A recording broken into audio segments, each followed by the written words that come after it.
ये ऊपर से उतर रहे हैं मेरे अब्बू। अभी अब्बू ने यहाँ पर मुझे और मेरी बहन को बिठाया और एक नसीहत और वसीयत की। बोले कि तो मेरे अब्बू कहते हैं कि मेरे जो भी बहन भाई हैं उन्होंने मुझे अच्छा मशवरा जिंदगी में कभी नहीं दिया, इसी वजह से मेरा घर बर्बाद हुआ। यहाँ पर मैं अपने अब्बू को अपनी कमाई से कुछ पैसे दे रही हूँ जिसमें मुझे कोई शर्म नहीं है और ये मेरा हक बनता है और ये कोई दिखावा नहीं है। ये पैसे मैं ऑफ कैमरा भी दे सकती थी, ऑन कैमरा देने का मकसद ये है कि अस्सलामुअलैकुम, कैसे हैं आप सब। मैं उम्मीद करती हूँ सब खैरियत से होंगे। अल्हम्दुलिल्लाह मैं भी बिल्कुल ठीक हूँ। मैं इब्राहिम भाई की दवाई लेकर आई हुई थी, उनकी दवाई उनको देने के लिए मुझे जाना था लेकिन मैं नहीं जा सकी। तो आज सुबह ही मैं अपने बड़े भाई को कॉल करके कह रही थी कि घर पर गाँव में किसी से रब्ता करो और अब्बू को यहाँ पर भेजो तो वो आकर दवाई ले जाएं, क्योंकि मेरा दिल नहीं कर रहा था ना वहाँ पर जाने का, पता नहीं बस क्यों। तो मैंने उससे बात ही की थी, लेकिन अभी जो है ना ऊपर से मेरे अब्बू उतर रहे हैं, वो खुद ही आ गए हैं। भाई ने अभी उनको बोला ही नहीं लेकिन वो खुद ही आ गए हैं। तो अभी मेरे अब्बू मेरी बहन के घर मेरे ख्याल में 4-5 साल के बाद आ रहे हैं इस वाली बहन के घर, क्योंकि पहले जब मैं कोरोना में आई थी ना तो वो मुझसे मिलने यहीं पर आए थे, तो मैं उनको यहाँ से मिलकर चली गई थी, अपने मायके में नहीं गई थी। अच्छा आज फिर वो आ रहे हैं, उनको पता होगा कि मैं चली जाऊंगी तो वो मिल भी लेंगे हमसे, क्योंकि कुछ दिन बाद मैं चली जाऊंगी और जो भाई की दवाई है ना वो भी लेकर चले जाएंगे। ऊपर से उतर रहे हैं मेरे अब्बू। अभी तो ज़ईफ़ हो चुके हैं बेचारे, उनसे चला भी नहीं जा रहा, लेकिन फिर भी अल्लाह ताला इनको ज़िंदगी दे, सेहत दे, मुझसे मिलने के लिए आ गए। अबू आ चुके हैं और खाला जो है ना कपड़े धो रही थी और यहाँ पर मम्मा जो है ना वो मिलने लगी है। अच्छा जी, अब्बू मेरे बेचारे यही बात कह रहे हैं कि भाई की जो दवाई है ना वो खत्म हो गई है, तो मैं आपके पास इसलिए आया हूँ कि मुझे जो है ना दवाई और लेकर दे दो, क्योंकि मुझे उस दुकान का नहीं पता। अच्छा मेडिकल स्टोर का मेरे अब्बू को नहीं पता। 2 पत्ते मेरी दवाई के मंगाए हुए थे, तो अब्बू कहते हैं मुझे 1 महीने की दवाई और मंगवा कर दो। तो अभी मैं अपने छोटे भांजे को दवाई का नाम लिख कर और उसको पैसे देती हूँ, वो ऊपर जाएगा दवाई लेकर आएगा, तो फिर वो हम अब्बू को देंगे, तो अब्बू भाई को देते रहेंगे और साथ में कुछ खाना वगैरह भी हमने अच्छा बनाना है अब्बू के लिए, तो वो भी मंगवाते हैं।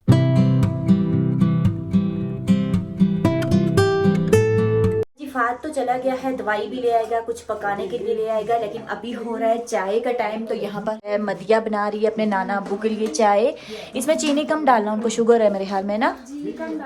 और मेरा बेटा जो हमजा है ना, उसको उसके नाना अब्बू कह रहे हैं जब हमजा गर्मियों में आएगा तो उसको मैं मरी घुमाने फिराने ले जाऊंगा, और हमजा आपने लाजमी आना है, अब नाना अब्बू के साथ घूमने के लिए भी जाना है। मैंने फहद से और दवाई अपने भाई के लिए मंगवाई है और ये भी मैं अपने अब्बू को दे रही हूँ। तकरीबन 1 महीने की दवाई मैं अपने अब्बू को दे रही हूँ। मेरे अब्बू कहते हैं कि इससे थोड़ा बहुत भाई अगर खा ले तो बेहतर है, नहीं तो वो जिद करता है इनसे दवाई लेता नहीं है।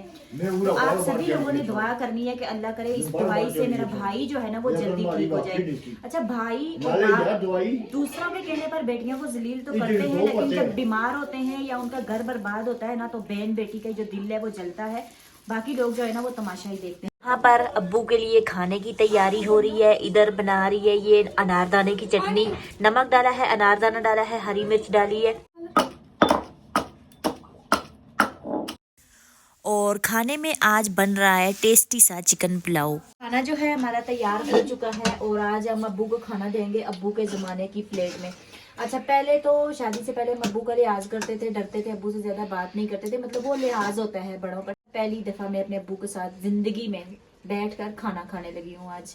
और खाना हमारा रेडी हो चुका है, अभी अब्बू को खाना देंगे और उसके बाद जो है ना अब्बू चले जाएंगे घर वापस से। आज अब्बू जो है खाने के टाइम तक रुक गए हैं। मेरी बहन कहती है अब्बू की जो है ना आते हैं थोड़ी देर बैठते हैं, कभी कभार आए, इनके घर में खोदगी वगैरह हुई सास ससुर की, तो थोड़ी देर वो बैठते हैं ना, खाने शाने का वो इंतजार नहीं करते, वो चुप करके उठ के चले जाते हैं।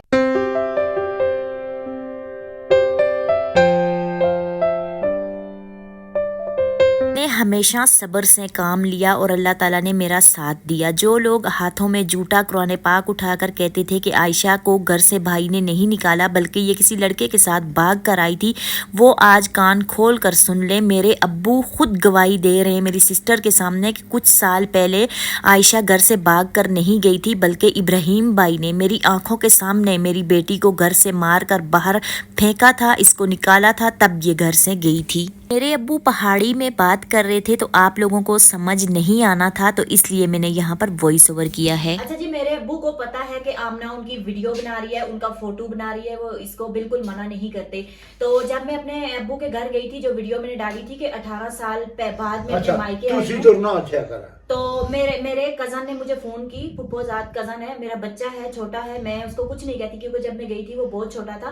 तो मुझे फोन करके मना कर रहे हैं कि आप क्यों आई हो, आपने मामू की पिक्चर क्यों बनाई है, आपने मामू की वीडियो क्यों बनाई है। तो मेरे अब्बू कहते हैं कि मेरे जो भी बहन भाई हैं उन्होंने मुझे अच्छा मशवरा जिंदगी में कभी नहीं दिया, इसी वजह से मेरा घर बर्बाद हुआ।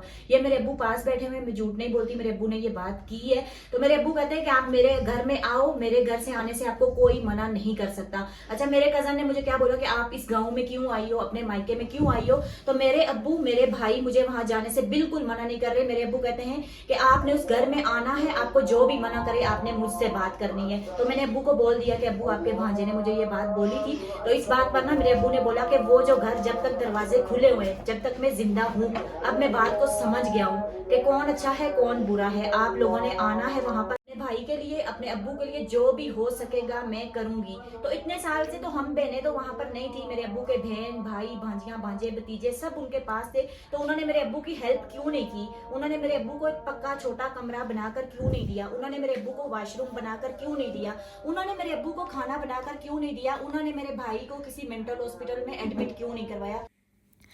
अब्बू ने यहाँ पर मुझे और मेरी बहन को बिठाया और एक नसीहत और वसीयत की। बोले कि तुम तो चली जाओगी, पता नहीं मेरी ज़िंदगी कितनी है, फिर मुलाकात हो ना हो, तो मेरी इन बातों पर अमल करना, कभी भी किसी की बातों में मत आना, नहीं तो मेरी तरह आप लोगों का घर भी बर्बाद हो जाएगा। अपना पैसा संभाल कर रखना, खुद अपने पैरों पर खड़े होना, किसी की आस उम्मीद मत रखना ज़िंदगी में।